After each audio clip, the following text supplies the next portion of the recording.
আসসালামু আলাইকুম। আমরা করব জয়ের আজকের পর্বে তোমাদের সকলকে শুভেচ্ছা জানিয়ে শুরু করছি আমাদের আজকের আয়োজন। তোমাদের সাথে আছি আমি সাদিক আনাম সাদ। প্রতি পর্বের মতো এ পর্বেও শুরুতেই জানিয়ে দিচ্ছি এ সপ্তাহের সংবাদ শিরোনামগুলো। হামের সংক্রমণে হাসপাতালের বাতাস ভারী, শত শত শিশুর জীবন সংকটে।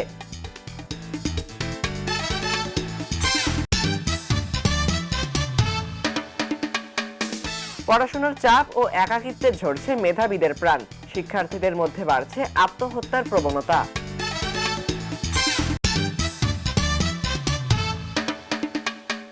নড়বড়ে প্রাথমিক শিক্ষা ব্যবস্থা, পঞ্চম শ্রেণী পার করেও মৌলিক গণিত ও ভাষায় দুর্বল 90% শিশু। এবারে বিস্তারিত। টিকা আর চিকিৎসার সব প্রচেষ্টাকে চ্যালেঞ্জ জানিয়ে সারা দেশে অপ্রতিরোধ্য হয়ে উঠছে হাম।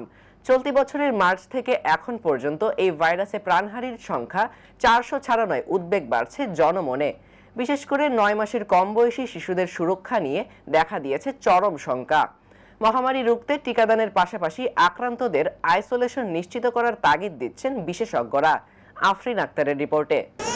মাত্র 10 মাস বয়স মুস্তাকিমের, যে বয়সে মুস্তাকিমের হাসিতে ঘর মুখরিত হওয়ার কথা, সেখানে আজ বিষাদ আর কান্নার রোল। ছোট্ট মুখ জুড়ে অসুস্থতার অসহ্য যন্ত্রণা, ফুসফুসে জমেছে কফ, নিতে হচ্ছে নেবুলাইজার। ধোয়ার কুণ্ডলি আর যান্ত্রিক শব্দের মাঝে ছোট্ট মুস্তাকিমের আকুতি যেন বলছে সে আর এই কষ্ট সহ্য করতে পারছে না। গায়ে হাম হয়েছে, মানে জ্বরও ছিল 3-4 দিন। 3 দিনের পরে আমরা এই মেডিকেল আসছি, আজকে 5 দিন ধরে। আগে 102-3 ডিগ্রি ছাড়া জ্বরই নামতো না, খুব কষ্ট, কোনো খাওয়া দাওয়া কিছুই ছিল না।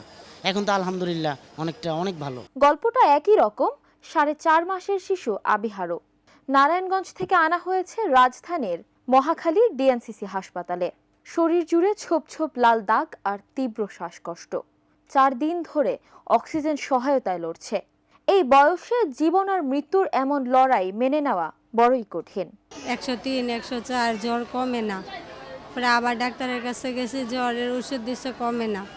পরবর্তীতে মাউতাল হাসপাতাল আইসি, শরীরে কিছু কিছু র্যাশ দেখা দিচ্ছে, হাসপাতাল আইসি, ওরা বলছে যে হাম। পরে এইখানে আইসি রবিবার দিন, জ্বর কমছে, কিন্তু এখন শ্বাসকষ্টটা আর পাতলা পায়খানাটা আছে। এটি কেবল মুস্তাকিম বা আবিহার চিত্র নয়, সারা দেশেই এখন শিশুদের মাঝে হামের মরণ ছোবল। স্বাস্থ্য অধিদপ্তরের সর্বশেষ তথ্য মতে চলতি বছরের মার্চ থেকে এখন পর্যন্ত দেশে 54,000-এর বেশি সন্দেহজনক হামের রোগী শনাক্ত হয়েছে। ল্যাবরেটরি পরীক্ষায় নিশ্চিত হওয়া রোগীর সংখ্যাও কয়েক হাজার, আর মৃত্যু সংখ্যাটা 400 ছাড়িয়ে এখন 409। সবচেয়ে বেশি ঝুঁকিতে রয়েছে অপুষ্টিতে ভোগা ও 9 মাসের নিচে শিশুরা। ওর আজকে 9 দিন জ্বর, 5 দিন জ্বরের পর থেকে র্যাশ হয়েছে শরীরে। ওইখানে আবার শ্বাসকষ্ট হয়ে গেছিলো, ওই হসপিটাল থেকে আমাদের এখানে পাঠিয়ে দিয়েছে। এখন একটু সুস্থ আছে। যখন নিয়ে আসছিলাম তখন অনেকটা অসুস্থ ছিল, বলছিল যে হয়তো আইসিইউতে রাখা লাগতে পারে, কিন্তু এখন অনেকটা সুস্থ। চিকিৎসকরা বলছেন হামকে কেবল সাধারণ জ্বর বা চর্মরোগ ভাবলে বড় ভুল হবে।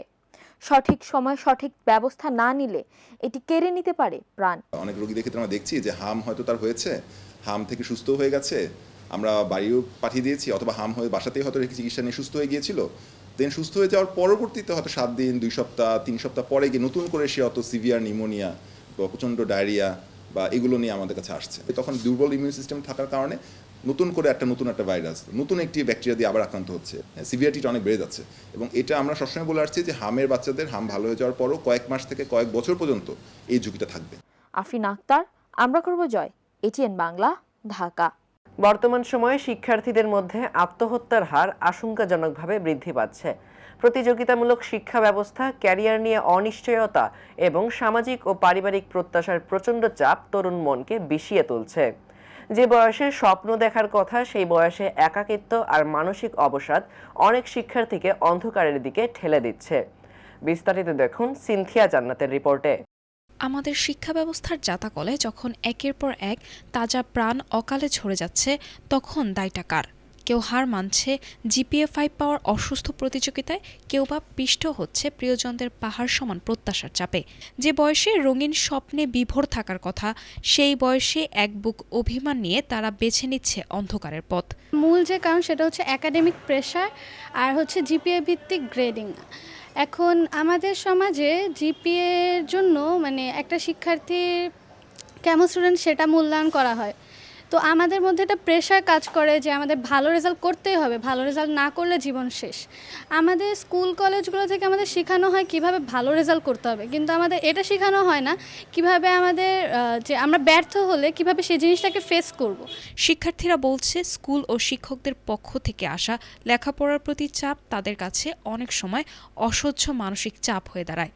আমি প্রায় প্রেশার ফিল করি একজন স্টুডেন্ট হিসেবে। পড়ালেখার প্রেশার আছে এবং বিশেষ করে ফ্যামিলির অনেক এক্সপেকটেশনস থাকে যে ভালো একটা রেজাল্ট করতে হবে এবং ভালো একটা ইউনিভার্সিটিতে চান্স পেতে হবে। সো এবং কলেজ থেকেও প্রায় প্রেশার দেওয়া হয়, বাট এটা আসলে নিজের মধ্যেই থাকে, আসলে তেমনভাবে এক্সপ্রেস করা হয় না। পরিসংখ্যান বলছে বাংলাদেশে প্রতি বছর পাল্লা দিয়ে পরিসংখ্যানের পাতা উল্টারে বেরিয়ে আসে এক ভয়াবহ চিত্র। বেসরকারি সংস্থা আঁচল ফাউন্ডেশনের তথ্য মতে 2024 সালে যেখানে 310 জন শিক্ষার্থী আত্মহত্যা করেছিল, 2025 সালে সেই সংখ্যাটি উদ্বেগজনকভাবে বেড়ে দাঁড়িয়েছে 403 জনে। সবচেয়ে ভয়াবহ অবস্থা ঢাকা বিভাগে। গত বছর আত্মহত্যাকারী শিক্ষার্থীদের মধ্যে 29.24% ছিল এই অঞ্চলের। শিক্ষকদের মতে অতিরিক্ত জনসংখ্যা, দ্রুত নগরায়ন এবং অসুস্থ প্রতিযোগিতামূলক শিক্ষা ব্যবস্থাই এর মূল কারণ। রেজাল্ট অনেক সময় বিভিন্ন কারণেই খারাপ হতে পারে, এটা এমন কোনো কিছু ব্যাপার না। এবং বাচ্চার সেই নিশ্চয়তা পরিবার থেকে থাকতে হবে যে আমার সাপোর্ট আমার বাবা মা দিবে, অর্থাৎ হচ্ছে আমার এখানে ভয়ের কোনো কিছু নাই, এবার আমি খারাপ করেছি সামনেবার আমি ভালো করব। এই জিনিসটা বাচ্চা যদি এই নিশ্চয়তা পরিবার থেকেও পায় তাহলে এই জিনিসটা তার এই টেন্ডেন্সি থাকতে হবে না। বিশেষজ্ঞরা বলছেন অভিভাবকদের অতিরিক্ত প্রত্যাশা এবং সন্তানদের সাথে বন্ধুত্বপূর্ণ সম্পর্কের অভাব তাদের মৃত্যুর মুখে ঠেলে দিচ্ছে। আমার দেশে যেটা হচ্ছে, কে যে সুইসাইড করতে যাচ্ছে এটাও আমরা চিনতে পারি না। হঠাৎ যখন করে ফেলে তখন অবাক হয়ে যাই। কিন্তু সুইসাইডাল মানুষ যারা, তারা কিন্তু সাইন সিমটম ছাড়া না বলে কিন্তু করবে না। ও হয়তো বলছে জীবন বৃথা, বেঁচে থেকে কোনো লাভ নেই। তো এই কথাগুলোকে আমরা ইগনোর করি, আমরা ভাবছি এমনি বলেছে, এমনি বলেনি। ওর মুখ ফসকে বের হয়ে যাচ্ছে তার কষ্টের অবস্থাটা, সত্য কথাটা। তো তখন আমাদের হেল্প করা দরকার। আর ইন জেনারেল আমাদের এই যে এত প্রতিযোগিতামূলক, এত ওই বাবা মা সেট করে দেয় ফার্স্ট হতে হবে, তা ভালো ইউনিভার্সিটিতে ভর্তি হতে হবে, এত কেন? যে যা পারে করবে, এই অ্যাটিটিউড নিয়ে আমরা হতে পারি। আমি চেষ্টা করব, তাতে ভালো করলে ভালো হবে, না হলেও আমি ধাপে ধাপে এগোবো। প্রতি বছরই ফার্স্ট হতে হবে এমন তো ভাবার দরকার নেই। তো এই অ্যাটিটিউডটাও আমাদের ডিফেক্টিভ। রিলেশনশিপ ব্রেকআপ থেকে হতে পারে, সুইসাইডাল অ্যাটেম্পট আসতে পারে। কিন্তু এই কথা বললে এবং কাউন্সেলিংয়ের ভিতরে থাকলে এটা ফিরিয়ে আনা সম্ভব। তো সেই জন্য যারাই মৃত্যু চিন্তা করছে ওদেরকে ভাবতে হবে, আমার মনে যে মৃত্যু চিন্তা আসছে এটা কি সত্যি আমাকেই কার্যকরী করতে হবে, নাকি আমি এটা কারোর সাথে শেয়ার করে এই মানসিক চাপটা কমিয়ে ফেলতে পারি। তখন আমার মরতে হচ্ছে না, কিংবা আমি যেই কাজের জন্য, যেই সমস্যার জন্য এটা সলভ করতে পারছি না ওটা সমাধান করি, সেটার জন্য কি লাগবে সেটা কারো হেল্প চাই। তবে আমাদের সমাজও রেডি হইতে হবে যেসব কারণে বিশেষত শিশু বয়স কিংবা কিশোর বয়সের ছেলেমেয়েরা সুইসাইড করে থাকে, ওগুলো নিয়ে গবেষণা করা, কেস স্টাডি করা, কোন অবস্থায় কে সুইসাইড করছে এবং ওদেরকে বাঁচাবার জন্য আমরা কি ব্যবস্থা নিতে পারি। তিনি আরও বলছেন, শিক্ষার্থীদের নিজস্ব আবেগ ও মানসিক স্বাস্থ্যের গুরুত্ব রাষ্ট্র ও পরিবার উভয়কেই অনুধাবন করতে হবে। একটি ফল খারাপ হওয়া মানেই জীবনের শেষ নয়, এই সহজ বার্তাটি সন্তানদের কাছে পৌঁছাতে পারছেন না বলে মনে করছেন বিশেষজ্ঞরা। রাষ্ট্র, সমাজ এবং পরিবার সবাইকে এক হয়ে কাজ করতে হবে বলে মনে করছেন তারা। বাংলাদেশে গত কয়েক বছরে আশঙ্কাজনক হারে বাড়ছে শিক্ষার্থীদের আত্মহত্যার হার। পরিসংখ্যান বলছে প্রতি বছরই আত্মহত্যার মিছিল দীর্ঘ থেকে দীর্ঘতর হচ্ছে, কিন্তু শুধু সংখ্যা দিয়ে এই হাহাকার মাপা সম্ভব নয়। বিশেষজ্ঞরা বলছেন রাষ্ট্র, সমাজ এবং সর্বোপরি পরিবার যদি এখনই সচেতন না হয়, তবে আগামীর বাংলাদেশ হয়তো তার সবচেয়ে বড় সম্পদ এই তরুণ প্রজন্মকেই হারাবে। সিনথিয়া জান্নাত, আমরা করব জয়, এটিএন বাংলা, ঢাকা। গ্রীষ্মকালীন ফল লিচুর জন্য আরো কিছুদিন অপেক্ষা করার কথা থাকলেও বাজারে এখন অপরিপক্ক ও টক লিচুর ছড়াছড়ি।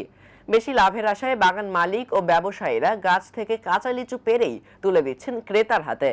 তবে এসব লিচু কেবল স্বাদহীনই নয়, শিশুদের জন্য বয়ে আনছে চরম স্বাস্থ্য ঝুঁকি। চিকিৎসকরা বলছেন অপরিপক্ক লিচু খেয়ে বমি, পেটে ব্যথা, এমনকি খিঁচুনির মতো মারাত্মক সমস্যায় পড়তে পারে কোমলমতি শিশুরা। শাহরিয়ার দিবনের রিপোর্টে। রাজধানীর বাজারে এখন লিচুর ছড়াছড়ি। মে মাস পড়তেই ফলের ঝুড়িতে জায়গা করে নিয়েছে রসালো ফল। তবে ঝুড়িতে সাজানো এই লিচুগুলো সত্যিই কি খাওয়ার উপযোগী হয়েছে? আসলে ব্যবসায়ীরা বেশি দামে বিক্রির আশায় কাঁচা ও টক লিচু দিয়ে বাজার ভরিয়ে ফেলেছেন। 100 লিচুর দাম রাখা হচ্ছে 300 থেকে 350 টাকা, অথচ স্বাদ আর পুষ্টির বালাই নেই এসব ফলে।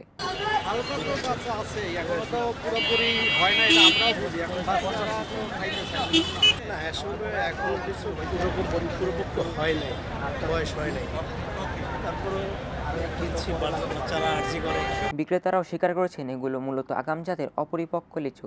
পূর্ণাঙ্গ মিষ্টি ও রসালো লিচু আসতে আরো কিছুদিন সবুর করতে হবে। বাজারে আরো সপ্তাহানিক সময় লাগবে, সপ্তাহানিকের ভিতরে আপনার ভালো লিচু লাগবে, যে বোম্বাই, চায়না থ্রি, তারপর অন্যান্য যে বেদানা লিচুগুলো আছে সেগুলো আসবে। কিন্তু এই সবুর না করাই হতে পারে বিপদের কারণ। বিশেষজ্ঞরা বলছেন কাঁচা লিচুতে এমন এক উপাদান থাকে যা খালি পেটে খেলে শিশুদের রক্তে চিনির পরিমাণ কমিয়ে দেয়, যা শিশুদের মৃত্যু পর্যন্ত ঘটাতে পারে। লিচু একটা খুবই উপাদেয় এবং মজাদার ফল, বাচ্চারা দেখলেই তো খেতে চায়। কিন্তু কাঁচা লিচু বা আনরাইপ লিচু যদি খায় সেক্ষেত্রে এটা তো সাইট্রাস ফ্রুট, প্রচুর অ্যাসিড থাকে, তাতে করে বাচ্চাদের 2-3টা সমস্যা হতে পারে। প্রথমত হলো অ্যাসিডিটি হবে, প্রচণ্ড অ্যাসিড হলে পেটে ব্যথা হবে, বমি হতে পারে, অ্যাসিডিটি, বমি, ইভেন ডায়রিয়া, পাতলা পায়খানা হতে পারে।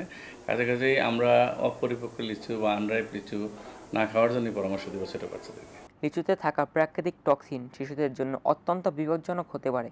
অভিভাবকদের সচেতন থাকার তাগিদ দিচ্ছেন তারা। রাজধানীর ফলের দোকানগুলোতে লিচু পাওয়া গেলেও এর বেশিরভাগই অপরিপক্ত, যা খেলে শিশুদের বড় স্বাস্থ্য ঝুঁকি হতে পারে। বিশেষজ্ঞরা বলছেন এসব লিচু খেলে শিশুদের পেটে ব্যথা এবং বমি হতে পারে, তাই তারা পরিপূর্ণ পাকা লিচু খাওয়ার পরামর্শ দিয়েছেন। শাহরিয়ার দিমন, আমরা করব জয়, এটিএন বাংলা, ঢাকা। স্কুলে যাচ্ছে ঠিকই, কিন্তু শিখছে না কিছুই। দেশের প্রাথমিক শিক্ষার এক করুণ বাস্তবতা ফুটিয়ে তুলেছে আন্তর্জাতিক সংস্থা ইউনিসেফ, যেখানে পঞ্চম শ্রেণী পার করা 90% বেশি শিশু অঙ্কের প্রাথমিক ধারণাটুকুও রাখছে না। শিক্ষার এই নড়বড়ে ভিত্তি আমাদের ভবিষ্যৎ প্রজন্মকে কোন অন্ধকারের দিকে ঠেলে দিচ্ছে? সাবিহা আঞ্জুম পৌশির রিপোর্টে। বাংলাদেশের প্রাথমিক শিক্ষার মান নিয়ে উদ্বেগজনক চিত্র উঠে এসেছে আন্তর্জাতিক সংস্থা ইউনিসেফের সাম্প্রতিক প্রতিবেদনে। পঞ্চম শ্রেণী পার করার পরও অধিকাংশ শিশু যেখানে মৌলিক অঙ্ক কিংবা বাংলা পড়তে পারছে না। ইউনিসেফের সর্বশেষ প্রতিবেদনে উঠে এসেছে বাংলাদেশের প্রায় 91% শিক্ষার্থী মৌলিক অঙ্কে দুর্বল, অর্থাৎ সহজ গাণিতিক সমস্যাও সমাধান করতে পারছে না তারা। শুধু অঙ্ক নয়, ভাষাগত দক্ষতাতেও রয়েছে বড় ঘাটতি। 10 বছর বয়সী শিশুদের প্রায় 1/3 সহজ একটি বাক্য পড়তেও বুঝতে অক্ষম, যা ভবিষ্যৎ প্রজন্মের জন্য বড় ধরনের ঝুঁকির ইঙ্গিত দিচ্ছে। 6 থেকে যে আমাদের সৃজনশীল শুরু হয়েছে, এই সৃজনশীল অনুযায়ী আমাদেরকে কোনো কিছু মুখস্থ সূত্রবাদী অন্য সব কিছুই আমাদেরকে পরীক্ষার জন্য প্রস্তুত হতে হচ্ছে শুধুমাত্র তথ্যের উপর ভিত্তি করে। আমারও ঠিক একইভাবে গণিতটা কঠিন লাগে। তো যদি আমরা ক্লাস 1 থেকে 5 পর্যন্ত যে বেসিক্সটা স্ট্রং করতে পারি, তাহলে যে আমাদের 6 থেকে 10 পর্যন্ত গণিতটা অনেকটাই সহজ হয়ে যায়। দেখা যাচ্ছে পরীক্ষা আসছে, তখন পড়ার যেটা আছে ওটা মুখস্থ করছে, ওইটাই নতুন কোনো কিছু যে নিজের থেকে শিখবে, নিজের থেকে আগ্রহী, ওইটা হচ্ছে না। আবার দেখা যাচ্ছে এই প্রথম 6 মাস যে পড়াটা শিখাচ্ছে, আর পরের 6 মাস যেটা মুখস্থ হচ্ছে পিছনেরগুলো ভুলে যাচ্ছে। শিক্ষার্থীদের মধ্যে তারা মুখস্থ বিদ্যার উপর নির্ভর করে পড়ালেখা করছে, তবে এটি যদি খেলার ছলে বোঝানো হতো তাহলে তার সহজেই মনে থাকতো। এদিকে শিক্ষকরা বলছেন শিক্ষার্থীরা পরীক্ষা কেন্দ্রিক পড়ালেখা করছে, যার জন্য তারা খুব সহজে ভুলে যাচ্ছে। আমি দেখি যে 1-2 বা নার্সারি তো নাই, 1-2 পড়লো, 3-4-5 আমাদের স্কুলে পড়ছে। আবার প্রাইমারি স্কুলের কিছু বাচ্চার, ম্যাক্সিমাম বাচ্চারই বেসমেন্টটা ভালো হয় না। ওই যে তারা নিজেরা অনুশীলন করে না বা নিজেদের আগ্রহ কম, এরপরে তারা ওরকম ক্লাসরুমে হয়তো তারা ওরকম হেল্প পায় না। তবে আমাদের ক্লাসরুমে আমরা যদি বাচ্চাদেরকে সঠিকভাবে নির্দেশনা দিতে পারি, তাহলে কিন্তু বাচ্চারা আসলে ভালো করার কথা। আমরা যেমন বাংলা যেভাবে আমরা চেষ্টা করি, ইংরেজিটাকে ওইভাবে আমরা আসলে চেষ্টা করি না। আর আমরা অনেক সময় ভাবি যে এটা পরীক্ষায় শুধু পাশের জন্যই আমাদের একটা সিলেবাস ভিত্তিক পড়াশোনার ভেতর দিয়েই আমরা কি এটা উতরিয়ে যাব। আসলে বিষয়টা ওইভাবে ভাবলে পরে আমাদের কাছে এটা কঠিন মনে হয়, কারণ ওখানে স্পেসিফিক কিছু রুলসের মধ্যে থেকে আমাদের কিন্তু পরীক্ষায় উত্তীর্ণ হতে হয়। এই সংকটের পেছনে রয়েছে শিক্ষক সংকট, মানসম্মত প্রশিক্ষণের অভাব, বিষয়ভিত্তিক শিক্ষকের অভাব বলে মনে করছেন বিশেষজ্ঞরা। প্রধান কারণ হলো যে বাংলাদেশের শিক্ষক নিয়োগ প্রক্রিয়ার মধ্যে একটা দুর্বলতা আছে। আমাদের দেশে গ্রাম অঞ্চলে যেহেতু 85% স্কুল, এই গ্রাম অঞ্চলগুলোতে কিন্তু আমাদের বিএসসির যোগ্য শিক্ষক পাওয়া যায় না। এবং এখানে আরেকটা যে অসুবিধাটা হয় সেটা হলো যে যত শিক্ষকই পাওয়া যাক না কেন, তার অধিকাংশই হয় রাজনৈতিক বিবেচনায় নিয়োগপ্রাপ্ত হয়। ফলে এই যে শিক্ষক নিয়োগের দুর্বলতাটা শ্রেণীকক্ষে সেটার প্রভাব পড়ে। এবং একই সাথে প্রত্যেকটা ক্লাসের জন্য যে বিষয়ভিত্তিক শিক্ষক নিয়োগ, সেই প্রক্রিয়া বাংলাদেশের শিক্ষা ব্যবস্থায় নাই, না প্রাথমিক পর্যায়ে নাকি মাধ্যমিক পর্যায়ে। এটা আমাদের প্রাথমিক শিক্ষার গুণগত মানের চরম অবনতি। কারণ প্রাথমিক শিক্ষার গুণগত মানের দিকে কিন্তু আমরা নজর দেওয়া শুরু করেছি PDP 4 থেকেও আমরা শুরু করতে পারিনি। বর্তমানে সরকারের হাতে রয়েছে PDP 5 যে পরিকল্পনা, সেখানে কিন্তু PDP 4 এর আগ পর্যন্ত সকল প্রাথমিক শিক্ষা উন্নয়নের পরিকল্পনার মূল কেন্দ্রবিন্দু ছিল আমাদের কোয়ান্টিটেটিভ ডেভেলপমেন্ট, অর্থাৎ পরিসংখ্যানিক উন্নয়ন। কিন্তু আমরা গুণগত উন্নয়নের দিকে সবেমাত্র নজর দেওয়া শুরু করেছি। সে কারণে আমাদের যে দীর্ঘদিনের শিখন গ্যাপ, যেটা বাংলার বা ইংরেজি বা অন্যান্য যে বিষয়গুলোতে তাদের পঠন দক্ষতা যেটা অর্জন করবার কথা, সেটা কিন্তু তারা অর্জন করতে পারে না। আমাদের যে ন্যাশনাল অ্যাসেসমেন্ট হয়, সেই ন্যাশনাল অ্যাসেসমেন্টের মাধ্যমে দেখা গেছে যে তাদের শ্রেণীভিত্তিক যে শিখন যোগ্যতা অর্জন করবার কথা, সেটি কিন্তু তারা প্রত্যেক শ্রেণীতে অর্জন করছে না। যে কারণে তারা পঞ্চম শ্রেণী পাশ করবার পরেও তারা দ্বিতীয় শ্রেণীর যে পঠন দক্ষতা, সেই দক্ষতা নিয়ে তারা ষষ্ঠ শ্রেণীতে ভর্তি হচ্ছে। ফলে তাদের এই গ্যাপটি কিন্তু উচ্চতর শিক্ষা পর্যায়ে গিয়েও রয়েই যাচ্ছে। প্রাথমিক শিক্ষার এই দুর্বল ভিত্তি শুধু একজন শিক্ষার্থী নয়, বরং পুরো জাতির ভবিষ্যৎকেও প্রশ্নের মুখে ফেলছে। এখনই কার্যকর পদক্ষেপ না নিলে এই সংকট আরও গভীর হতে পারে। সাবিহান রুমপৌশী, আমরা করব জয়, ATN বাংলা, ঢাকা। ফুলকুড়ি আসরের 52তম প্রতিষ্ঠা বার্ষিকী উপলক্ষে ঢাকা মহানগরীর শতদল শাখা উত্তরায় আয়োজন করা হয়েছে ফুলকুড়ি বিতর্ক উৎসব শিশু পার্লামেন্ট 2026। মোট 2টি ক্যাটাগরিতে অনুষ্ঠিত হবে আয়োজনটি। গত 13ই মে 3টি রাউন্ডের মাধ্যমে ক গ্রুপের প্রতিযোগিতার প্রথম পর্ব সম্পন্ন হয়েছে। 14ই মে খ গ্রুপের প্রতিযোগিতা সম্পন্ন হয়। শিশু পার্লামেন্টের উদ্দেশ্যই হচ্ছে শিশুদেরকে বাকপটু এবং দক্ষ করে গড়ে তোলার চেষ্টা, যৌক্তিক চিন্তা এবং গঠনমূলক আলোচনা করার যোগ্যতা সৃষ্টি করা।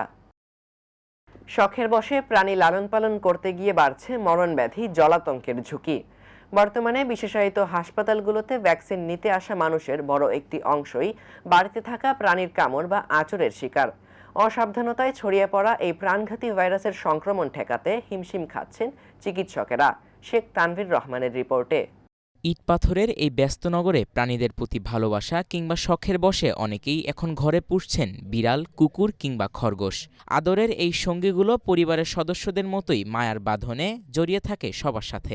তবে এই নিবিড় ভালোবাসার আড়ালে সামান্য অসাবধানতাই লুকিয়ে থাকতে পারে জলাতঙ্কের মতো এক ভয়ঙ্কর মরণব্যাধি। সাধারণত স্তন্যপায়ী প্রাণীর লালা থেকে কামড় কিংবা আঁচড়ের মাধ্যমে এই ভাইরাস মানুষের শরীরে প্রবেশ করে। রাজধানীর সংক্রামক ব্যাধি হাসপাতাল সহ বিভিন্ন কেন্দ্রে এখন টিকা নিতে আসা মানুষের উপচে পড়া ভিড় বেড়েছে। এসব মানুষের বড় একটি অংশই সেই সব পরিবার যারা শখের বশে বাড়িতে বিড়াল বা কুকুর পালন করেন। মূলত পোষা প্রাণীর আঁচড় বা কামড়ে আক্রান্ত হয়েই টিকা নিতে ছুটছেন তারা, যার মধ্যে কোমলমতি শিশুর সংখ্যাই বেশি। পোলা মিলেন দুষ্টামি করতেছে, আর ওই যে বিড়ালটা এভাবে ফিকা দিয়েছে, পরে ওর ওইখানে গিয়ে মানে আঁচড় লাগছে আর কি, রক্ত বের হয়ে গেছে আর কি। যে এটা কালকে দুপুর 12টায়। এক সপ্তাহ আগে হচ্ছে বিড়াল আর কি খামচি দেয়, তার পরিপ্রেক্ষিতে এখানে নিয়ে আসা হয়। প্রথম ডোজ দেওয়া হয়েছে, আজকে সেকেন্ড ডোজের জন্য আসা। কামড় দিছে রাত 10:30 বাজারে কুকুর কামড়টা দেওয়ার পরে বাজারের মানুষ ওই লেগে গেছে সদরে নেশারা বাংলা সাবান দিয়ে ধুইছে, মনে আধা ঘন্টা প্রায় ধুয়ে সারা 2টা ভ্যাকসিন দিছে, একটা টিকা দিছে, এই যে টিটিনাক্স টিকা দিছে। পরে বাসায় নিচ্ছে, বাসায় নেওয়ার পরে বেগুলিয়া যাইতেছে পরে ডাক্তারে কইল এটা লয়ে ঢাকা যান, মহাকালী যান। কালকান লয়ে আইলাম 11-12টার সময়। পরে আবার হেরা কত জায়গার মধ্যে ইঞ্জেকশন দিছে, ভ্যাকসিন দিছে, কইছে ভর্তি তখন লাগবো। ভালো, আগে থেকে ভালো। ও রাস্তায় খেলতে যায়া পরে বিলাই ধরছে, বিলাই ধরে শয়তানি করতেছে, করতে করতে আচর দিচ্ছে। আমি আল্লাহকে খেলতে গেছিলাম, এর লেগে আমার আচর দিছে। কোথায় আচর দিছে?